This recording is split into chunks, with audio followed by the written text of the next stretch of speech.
plaisir du triathlon avec le Grand Prix Lyonnaise des Eaux.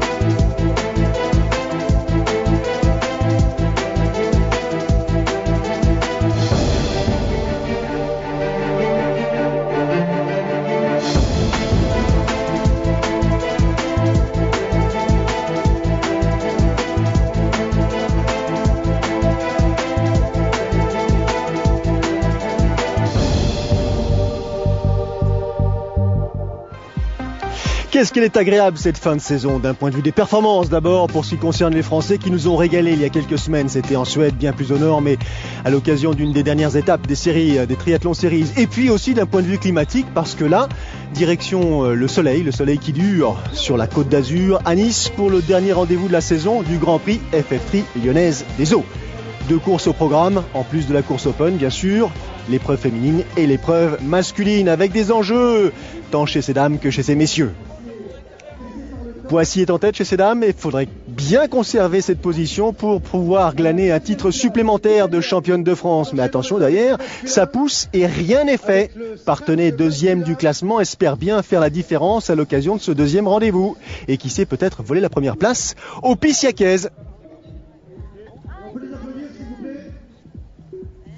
Complètement, on y croit et on verra maintenant. Bon, les filles sont remontées, elles sont prêtes à se battre pour la victoire et en espérant qu'il y ait une autre équipe qui s'intercale entre nous parce qu'on a 3 points de retard, donc ça veut dire 2 places d'écart. Ça va pas être simple pour autant parce qu'à Poissy on a sorti l'équipe, la vraie, et puis on gère. Non, il n'y a pas de pression. Je pense qu'il faut finir le travail. On n'est pas encore champion de France. Certes, on a beaucoup d'arguments aujourd'hui à faire valoir, mais il faut faire la course. On l'a vu à Paris avec Parthenay, ils étaient favoris. Finalement, ils obtiennent une 9e place. On est repassé devant au niveau du classement général. Ça nous met en position de favori pour cette course, mais le travail reste à faire. On a fait tout ce qu'il fallait pour avoir une équipe costaud. On a 5 internationales, toutes qualifiées aux Jeux Olympiques. On espère que ça va le faire. Ça devrait le faire effectivement en alignant une pareille équipe. Regardez les écarts de points, 3 points entre Poissy et Parthenay et pas beaucoup plus entre Poissy et le Lagardère Paris Racing. Dernier rendez-vous crucial donc ici à Nice, température de l'eau 23 degrés, pas de combinaison et l'occasion pour ces demoiselles d'en profiter. Dimanche dernier, midi, départ, la Grande Bleue.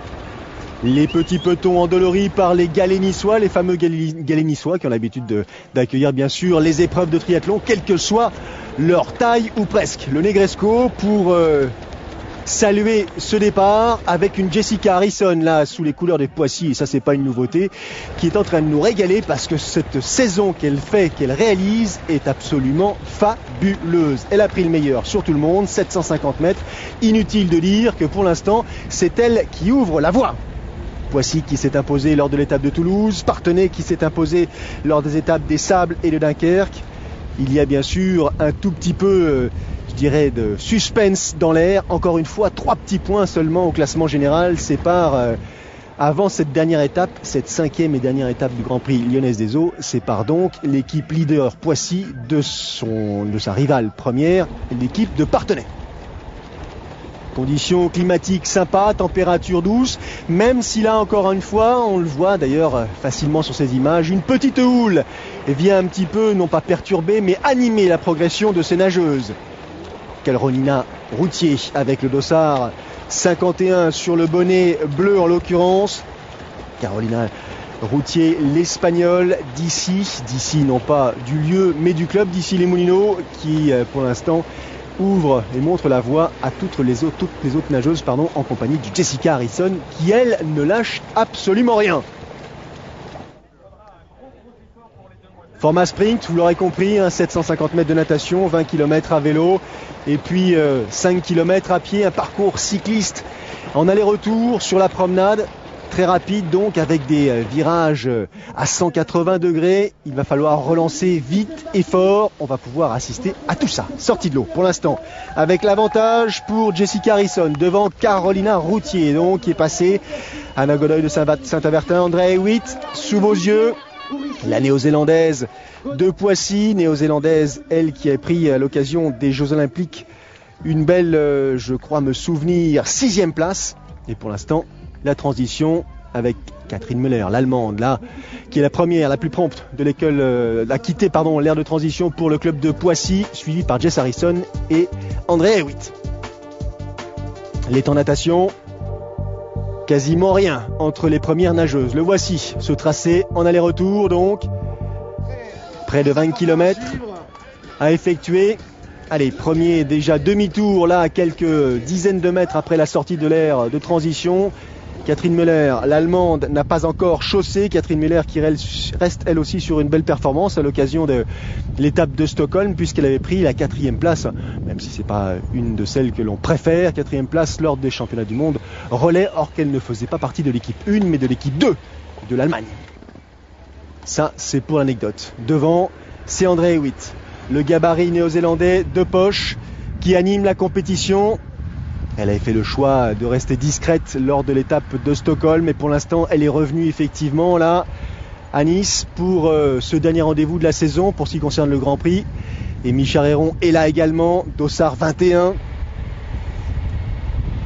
18e à Londres, Amy, 9e place pour Jessica Harrison, 29e place pour Carole Péon. Et nos championnes, elles sont présentes, elles sont toutes là et elles sont très nombreuses à avoir disputé, là, quelle que soit leur nationalité, l'épreuve des championnats, des Jeux Olympiques à Londres il y a quelques semaines. C'est vous dire à quel point ces clubs de Division 1 en France sont riches. 5 tours, des relances, et voici à l'image Jessica Harrison, comme à son habitude, et notamment à l'occasion, on avait pu le vérifier, des derniers championnats de France qu'elle a remporté pour la 4e fois d'affilée quelques semaines auparavant à Saint-Cyr. Elle sait, Jessica, que si elle veut effectivement se prémunir des faits de course et puis gérer son épreuve dans la perspective sans doute de la course à pied très rapide, la meilleure position est bien évidemment celle qui consiste à se positionner en tête. Ça relance devant. Attention, Dossard 47, c'était Anaïs Vergues-Moniz, la portugaise de Trival de Grey. Et derrière, ça répond à nouveau. Catherine Müller, de Poissy, elle aussi, en relance.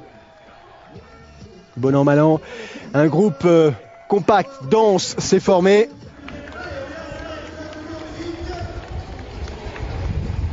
Trois points, je vous le rappelle, sépare Poissy de Parthenay. Et le Lagardère Paris Racing est en 3e position au classement général à 5 points et demi seulement. Donc c'est encore jouable, c'est encore ouvert, même si on s'imagine bien qu'il va falloir aller chercher ces Pissiacaises.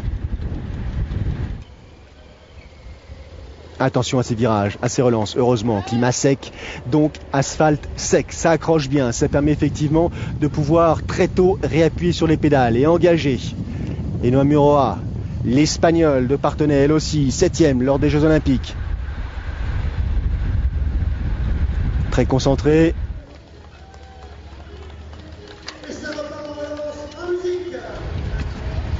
Dossard numéro 10, Alexandra Razarenova de Charleville, devant le théâtre de verdure de Nice. Le Palais de la Méditerranée, petite visite organisée par ce groupe de compétitrices. Et encore une fois, on retrouve Andrea Hewitt, animatrice, la multi-animatrice de ce Grand Prix, qui essaye de créer l'écart. Ça réplique, ça répond du côté du Lagardère Paris Racing. On contre, initiative contre, c'est quasiment comme ça depuis le départ. Et pour l'instant, Catherine Müller qui, après sa Xème tentative d'échapper, a l'air de prendre un léger avantage. Elle aussi voit ses espoirs de creuser l'écart anéanti. Virage à la corde pour Müller. Derrière, ça relance. Et Carole Péon, cette fois-ci. Belle fin de saison aussi pour ce qui concerne Carole Péon, qui a tenu son rang. On se souvient de ses performances aussi à Stockholm, qui a belle 11e place prise lors de l'épreuve féminine et surtout ce titre en l'occurrence de vice-championne du monde sur ce format relais par équipe mixte. Fin du parcours cycliste des 20 km et regardez comme c'est bien ordonnancé, comme c'est bien organisé, les Pissiacaises carrément dans le même temps. 5 km à pied, ça s'annonce hyper rapide, ça c'est une évidence. Hélène Petrini de Saint-Avertin est la première et la plus prompte à attaquer le parcours pédestre. Amy Charéron, Enoa Muroa, Mélanie Naim, Jessica Harrison et tout ça en l'espace de 10, 15, 20 mètres revient sur Hélène Petrini. Amy Charéron pour le Lagardère Paris Racing sait qu'elle doit créer un maximum d'écart entre elle et les Pissiacaises pour essayer de grappiller une place, peut-être monter sur la plus haute marche, même si ça paraît quand même difficile. Et Mélanie Naim pour le club de Châteauroux, elle aussi a des ambitions, c'est la 4e position du club qu'elle souhaite conforter. Eline Morrison, la Pissiacaise avec la visière blanche, dépassée par Carole Péon, sa coéquipière de club. Et ça avance, ça prend l'avantage, ça se positionne en tête de la compétition. On a vu Félicité Abraham également. Ça joue des coudes là. Les places valent cher. Ces petits points qui font la différence et permettent ou non d'accéder sur le podium du classement général. La relance d'Amy Charéron.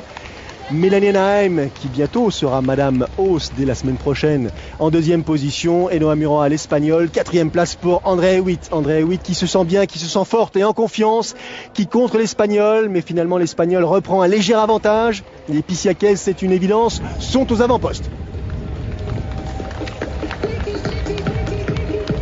Allez, encore un tour. 2 km et demi. Et pour l'instant, l'Espagnol Enoa Muroa devant Carole Péon, devant Andrea Hewitt, Mélanie Naim, Eline Morrison. Et derrière, en retrait, c'est Barbara Riveros, la chilienne, qui a un tout petit peu de mal. 3 Pissiacaises aux 5 premières places. Pas mal pour l'instant dans la perspective d'un nouveau titre de champion de France. Eline Morrison qui coince un petit peu, même si dans son style, elle ne nous étonne plus. Et la pointe de vitesse, écoutez l'effort réalisé par Andrea Hewitt, Carole Péon, juste à sa droite. Fin de parcours tonitruant pour les Pissiacaises. Et léger avantage au profit d'Andrea Hewitt qui va s'imposer, prendre la meilleure place. Regardez ce sprint, ce qu'elle est capable de réussir. Il s'agit certes d'un format sprint, mais c'est quand même la fin de saison. Elles ont pas mal donné depuis le début de l'année.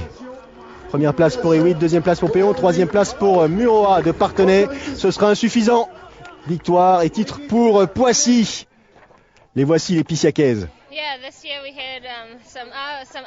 Bien sûr, on est passé par des hauts et des bas avec le club, mais ce qu'il est important de faire, c'est de réaliser la bonne performance au moment précis pour justement pouvoir récolter ces points nécessaires et le titre. Le classement de l'épreuve, 1er Poissy, 2e Parthenay, 3e Châteauroux. Et donc, à l'issue de la saison, nouveau titre de champion de France pour les Pissiacaises, 2e place pour Parthenay, 3e place pour Lagardère Paris Racing. Un champion olympique, un médaillé olympique, 2 frérots sur la plage de Nice. Ils ont réussi bien sûr à trouver la petite colonie britannique qui était venue profiter de ces dernières heures ensoleillées. Et Alistair qui nous affirme que de toute façon la motivation il l'a à chaque fois qu'il décide de s'engager pour une course, c'est effectivement pour donner le meilleur de lui-même. Même s'il a à quelques 6 semaines des Jeux Olympiques, il a été tellement sollicité qu'il n'est pas certain de pouvoir rivaliser au premier plan et peut-être de monter sur la plus haute marche du podium comme il a l'habitude de le faire. Mais on peut toujours compter sur le frère cadet en l'occurrence, Jonathan Brandley. Au classement de la saison, ce sont les gars des Sables Vendée qui mènent la danse pour l'instant avec un avantage substantiel. Par superstition, on va rien dire, mais avec 9 points d'avance, c'est vrai qu'il faudrait qu'on fasse au 8e et que Sartrouville gagne, ce qui nous paraît, improbable, même avec un petit peu de malchance. Donc l'idée, c'est vraiment de rester très concentré sur la course et puis d'aller jusqu'au bout avec la même volonté qu'on a eue toute la saison. Et ben voilà, c'est dit. Donc 9 points d'avance pour les Sables Vendée. Sartrouville qui a sorti quasiment son équipe type. Il manquera bien Gomez, l'Espagnol, va tenter de jouer son va-tout ici. 2 heures après ces dames, au tour des garçons de s'élancer. Nice, 14 heures donc. Même conditions climatiques, même température de l'eau, peut-être un tout petit peu plus douce et tiède encore. Même distance, ça c'est certain, 750 mètres de natation. Un peu plus de monde, hein. Il y a 16 clubs de division 1 chez ces messieurs, 13 chez ces dames simplement. Donc ça brasse un petit peu. Il suffit pour ça de voir l'état de la mer quand tous ces lascars sont lâchés.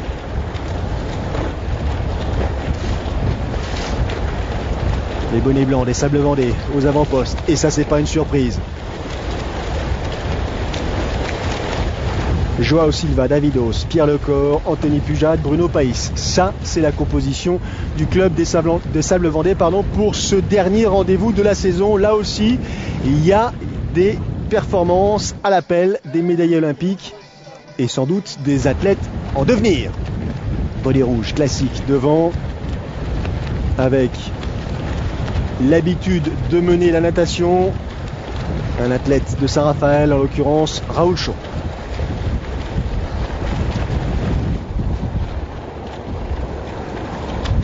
Bien lever le nez pour se repérer.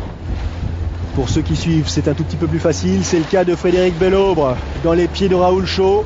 Fred qui, après sa non-sélection lors des Jeux Olympiques, a soufflé un tout petit peu pour sans doute récupérer. Très sollicité depuis le début de sa carrière. Ils ont besoin, j'imagine, de temps en temps de s'accorder un peu de repos, un peu de répit. Et là, il est engagé avec son club de Saint-Quentin pour le dernier rendez-vous de la saison. Le but pour ce qui concerne ce club et Fred, bien sûr, maintenir l'équipe en Division 1 l'année prochaine.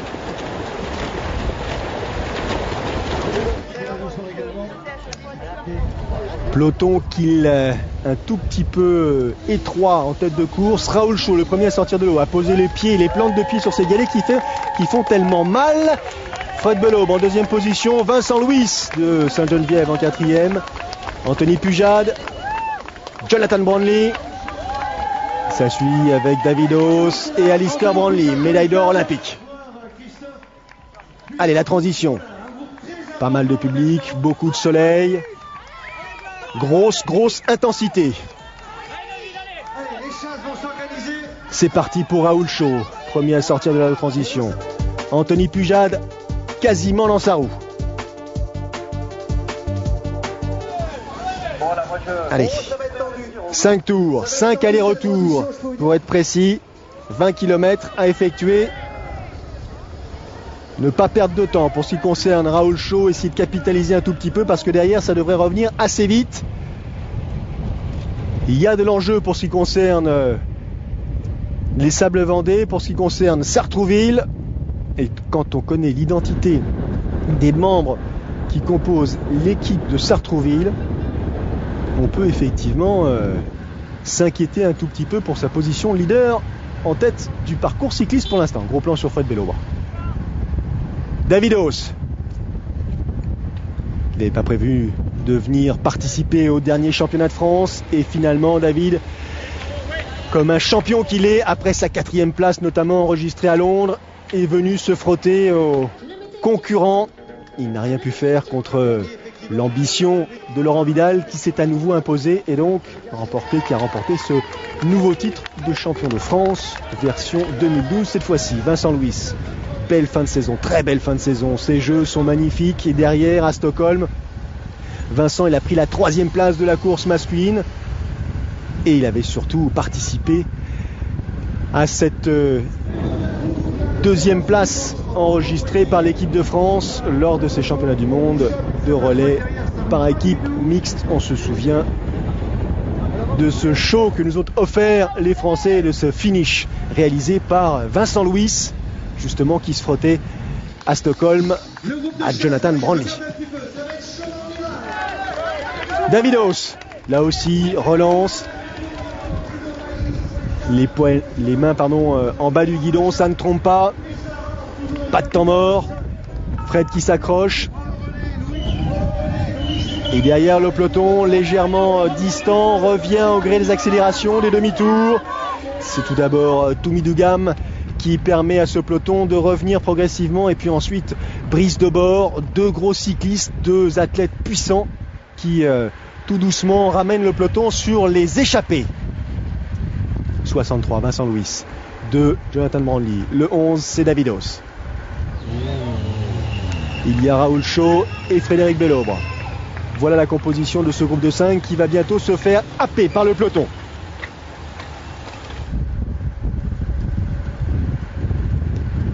Qui attaque? L'attaque de Brice Debord. Lui aussi dans son style caractéristique, grand gabarit, bien plié presque sur son vélo en position de recherche de vitesse. Cycliste puissant et contré par Vincent Louis.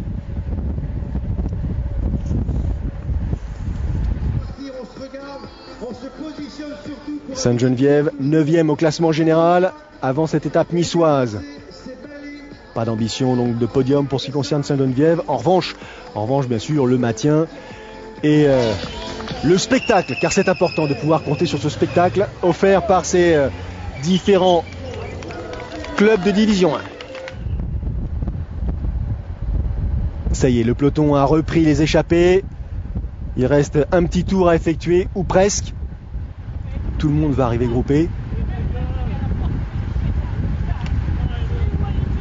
Et pour l'instant, il y en a un qui apprend l'anglais là. Jérémy Kidos, moins de 23 ans de Poissy, vient de prendre une leçon d'anglais de la part d'Alistair Brownlee. Il s'en souviendra sans doute. Il en profite, lui, Jonathan, pour prendre le meilleur sur le groupe, tenter sa chance, s'extraire justement du peloton. Et les voici. Ces fameux derniers hectomètres à effectuer. Un peu moins de 4 km pour atteindre l'aire de transition. Toumi Dugam. Décidément, Toumi, tout lui réussit en ce moment. Courte distance, longue distance. La Ferté-Bernard, les gorges de l'Ardèche. Et puis ensuite, d'autres épreuves dont vous verrez les résumés sur l'antenne de Sport Plus. Et il est présent ici avec son club de Mulhouse pour animer ce dernier rendez-vous de la saison au Grand Prix FF3 Lyonnaise des Eaux. Tony Moulet, il a fait l'effort pour arriver et puis effectuer son changement dans les meilleures conditions. Les sables vendés, Davidos, Pierre Lecor, le premier à sortir de l'aire de transition. Grandes enjambées, agressif. Dans sa foulée, le Hongrois, Faldom, Tribetsom. Et puis rapidement, un petit homme vert, en l'occurrence Jonathan Brownlee. Tony Moulet, le Pissiac est dans sa foulée. Ils ont fait 52 mètres et ça y est, déjà là, l'écart qui se dessine entre ce groupe de 6 ou 7. Davidos fait partie du groupe, Grégory Rouault aussi, Raoul Chaud. Pour combien de temps? L'accélération, la pointe de vitesse, la leçon donnée par Jonathan Brownlee à tous ses poursuivants et concurrents. Il y en a un qui résiste bien, Sud-Africain, Richard Murray. Belle pointe de vitesse, il nous l'avait montré lors de l'étape des Triathlon Series à Hambourg. Il s'était imposé. Pour l'instant, dans la foulée de Jonathan, le Sud-Africain, et puis rapidement 20, 25, 30 mètres pris sur les poursuivants immédiats, et notamment Joao Silva des Sables Vendée, Tony Moulet, Davidos, Grégory Rouault, 3e place lors des championnats de France, des derniers championnats de France pour Grégory Rouault, pardon. Et puis Alistair Brownlee, un tout petit peu plus difficile, il nous l'avait dit, fin de saison après les Jeux très sollicitantes avec pas mal d'interviews et donc pas l'occasion de se mobiliser pour son entraînement et la perspective de cette étape niçoise, mais il doit pouvoir y arriver et courir sur ses acquis. Le frère cadet des Brownlee qui a pris l'avantage sur Richard Murray, le Sud-Africain. 3e position pour Joao Silva, qui revient. Joao Silva qui emmène avec lui Davidos. Ça, c'est un tout petit peu plus en retrait. Le frère aîné des Brownlee. Fin de parcours toujours aussi impressionnante pour Jonathan, vainqueur de l'étape de Stockholm, vainqueur de l'étape de Madrid et vainqueur de l'étape de San Diego cette saison lors des Triathlon Series. Prochnow, l'Allemand de Poissy, dans la foulée de Pierre Lecor. Belle bagarre, très belle bagarre. Et quelle attitude de la part de Tony Moulet, encore une fois aux avant-postes. Là, ça frotte sur Davidos. Le champ est libre pour Jonathan Brownlee. Direction la ligne d'arrivée et sans doute une nouvelle victoire à son actif. Toute compétition confondue. Irrésistible Brownlee, irrésistible Jonathan, devrais-je dire. Tellement sa saison en triathlon series a été époustouflante. Et bien sûr, sans oublier sa 3e place prise lors des Jeux à Londres.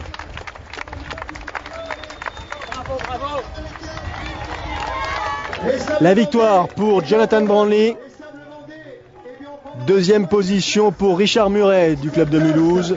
Troisième place pour João Silva des Sables Vendée. Et puis cinquième place pour Davidos, un peu plus loin. Huitième place pour Pierre Lecor. Donc mission accomplie pour les Sables Vendée, champions de France de D1 cette année.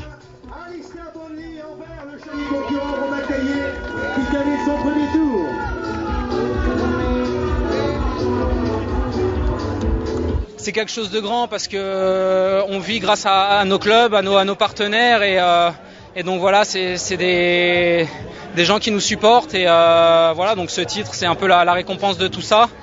Mais voilà, au-delà de ça, c'est plus le projet et puis une bande de copains qui réussissent quelque chose de beau, quoi. Ils peuvent être satisfaits, effectivement, les membres du club des Sables Vendée. Victoire, encore une fois, je serais tenté de dire, ici donc, à Nice, la dernière étape de la saison. Et bien sûr, le titre de champion de France à la clé. Fin du Grand Prix Lyonnaise des Eaux. Cette année, il y aura encore beaucoup de triathlons sur Antenne de Sport Plus. À venir, bien sûr, les étapes de triathlon séries. Et puis n'oubliez pas, les championnats du monde de duathlon, c'est bientôt. À très vite, salut!